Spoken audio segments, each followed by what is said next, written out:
Welcome to Cravings Control for Fat Loss. I'm your host, Laura Cavallo, former sugar binger, overeater, and yo-yo dieter turned fat loss and cravings coach for hundreds of busy women. Here at Cravings Control for Fat Loss, I'll be sharing mindset, movement, and metabolism strategies for those who are ready to ditch the fat diet cycle and slim down without counting calories, tracking points, or giving up any of the foods they love. Get ready to embrace progress over perfection, grace over guilt, and bring curiosity and learning to the inevitable ups and downs of your life. Expect a decrease in your cravings while seeing and feeling an improvement in how you look, how you feel, and your overall quality of life. I am so excited you're here, boo. Let's get started. Hello and welcome to another episode of Cravings Control for Fat Loss. My name is Laura Cavallo, your cravings coach. And today I want to chat with you about the macronutrient protein and why it's so important when it comes to fat loss, cravings control, and overall health. I have collected all of my information today from some of my past nutrition books, just my own research, listening to professionals in the health field on different podcasts, as well as the Harvard School of Public Health. Today, we're going to talk about what is protein, the benefits of protein, high protein diet, what type of sources for both plant and animal-based proteins you can count on, and then the recommended amounts of protein. Protein is an essential macronutrient.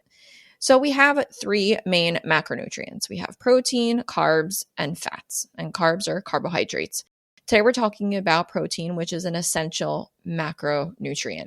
And when it comes to protein, I want you to remember that not all protein sources are created equal, okay? Protein is found throughout the body in our muscles, our bones, skin, and hair. And there are over 10,000 different proteins that make up the body. Now, protein is made up of over 20 amino acid profiles, okay? So when we are looking for protein sources, we want to make sure that we're getting enough of these amino acids to help our body build muscle, recover from injury, curb cravings, boost our metabolism, all sorts of good stuff. So keep in mind that most people aren't consuming enough protein. It's actually the one macronutrient that most people tend to undereat. You know, there's many reasons for this. Obviously, access to protein and food is one of them. Protein is more filling, it requires more chewing oftentimes, and so it can be a little bit more tedious and time consuming to eat protein, but accessibility is a huge one and cost is another one, obviously. So when it comes to the benefits of having protein in our diet, protein works wonders for a lot of things. So first, if you have a resistance training, strength training protocol, or you're trying to just get stronger, build more lean muscle tissue, protein is the building blocks of the muscle fibers in our body. So it's great for reducing muscle loss, maintaining lean muscle, from recovering after exercise or injury. It also can help maintain a healthy weight because if you're eating more protein can't really get stored as fat unless you eat a ton of it. But oftentimes having a protein-rich diet means that we are maintaining more of a healthy body weight. It's also great for curbing cravings. It's good for your bones. So it can also boost your metabolism because it requires more energy to break down protein. About 20 to 35% of our thermic effect of food goes to breaking down protein compared to carbs and fats, which are about 5 to 10%. So there's a ton of benefits for protein.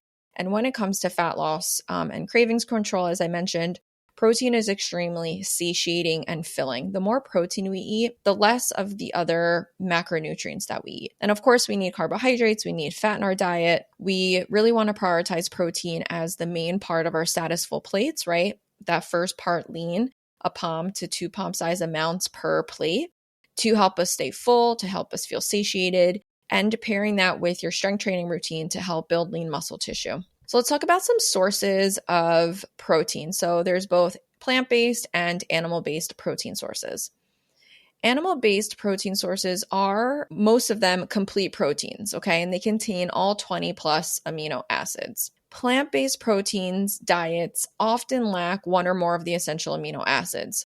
So those that are eating more plant-based foods can supplement by incorporating more plants in their diet, making sure that you're getting a varied amount of fruits and vegetables. Plus, you can also add in complete plant proteins, which are foods like quinoa and chia seeds. Okay, so you're getting some amino acids from those as well. So when we're talking about animal-based protein, animal sources of protein, we consider things like fish, meat, poultry.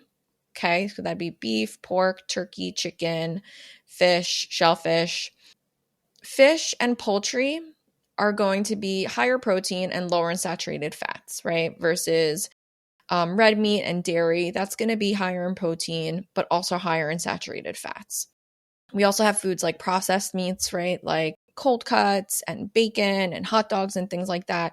Those are also going to be high in protein, but also have more sodium in them. They're going to have more saturated fat. So it's also important to keep in mind how these proteins are being packaged, in the sense of when I'm eating a chicken breast, what am I getting besides protein, right? When I'm eating a steak, what am I getting besides protein? I'm getting some saturated fat. I'm getting some protein, right?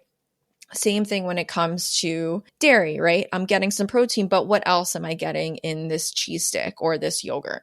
Some plant protein sources include legumes, so that would be beans and peas. Legumes, beans, and peas also provide carbohydrate sources as well as fiber. Some other plant proteins include nuts and seeds. Now, again, these, if we're looking at the whole package, like what are we getting in nuts and seeds? We're getting some protein and mostly fat sources, right? So this is going to mostly be a fat source, but if you don't eat animal protein, these are going to be sort of your main go-tos. There's also soy and tempeh sources, which will provide you with some protein as well as some fat. You can also opt for things like whole grains, things like wheat, quinoa, rice, oats, and buckwheat. You're going to get some protein, but again, these are going to be more of a carbohydrate forward source. Some veggies have protein, not large amounts.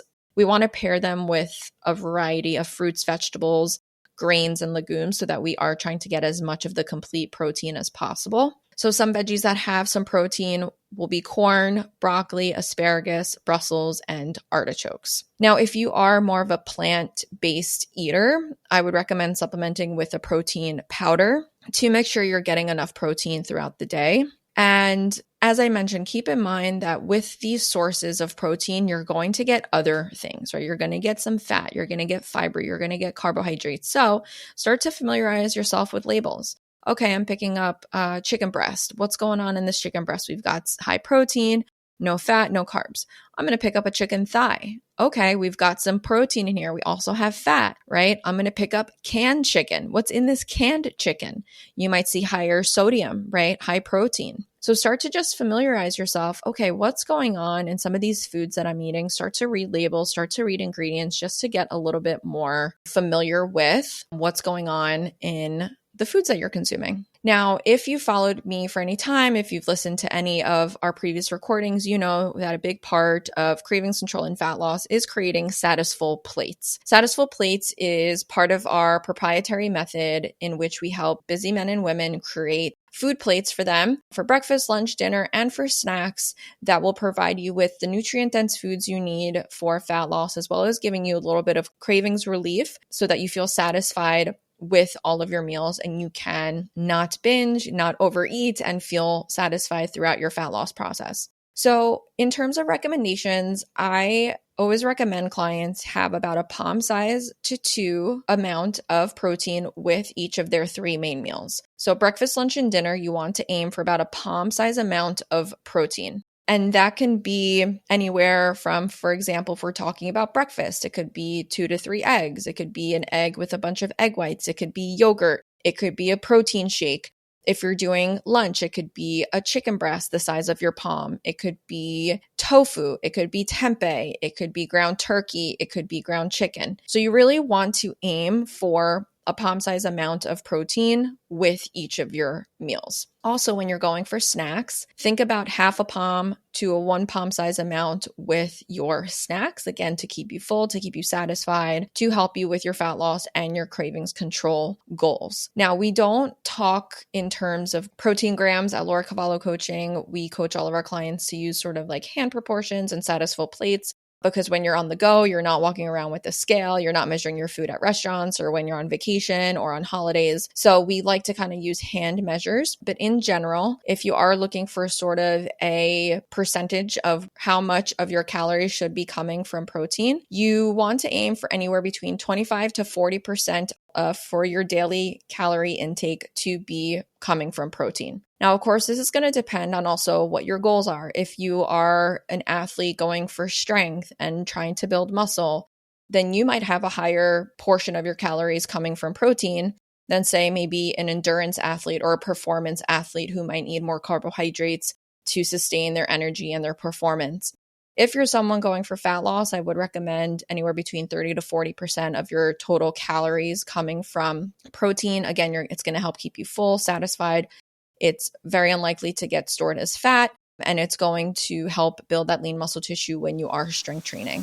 So that is all I have on the who, what, whys, and how of protein, fat loss, and cravings control. If you have any questions, go ahead and hit me up on Instagram at @LauraCavallo__cravings_coach. And I will see you on the next episode. Thanks so much. Hey there, before you go, I have a free protein download for you. If you've been listening to this podcast for any amount of time, you know that protein is so important for hitting your fat loss goals, managing your cravings, managing hunger, and avoiding overeating. I admittedly love sweets, especially chocolate and baked goods, but when I started eating better and seeing my body change, I wanted to make sure I wasn't backfiring my results and I wasn't overdoing it with processed sugar. One of the best ways to make your sweet snacks healthier is to pair it with a protein-forward food so it digests a little bit slower and you don't have those sugar spikes. That's why I'm sharing my favorite top 10 high-protein snacks with you so you can indulge without the guilt and the sugar crash. This is everything from some quick small sweets, some protein shake recipes, and some more involved baking recipes as well. Now, there's no reason you can't reach your fitness goals and satisfy your cravings at the same time. So go ahead and grab the free download below and let me know what you think. See you soon. Bye.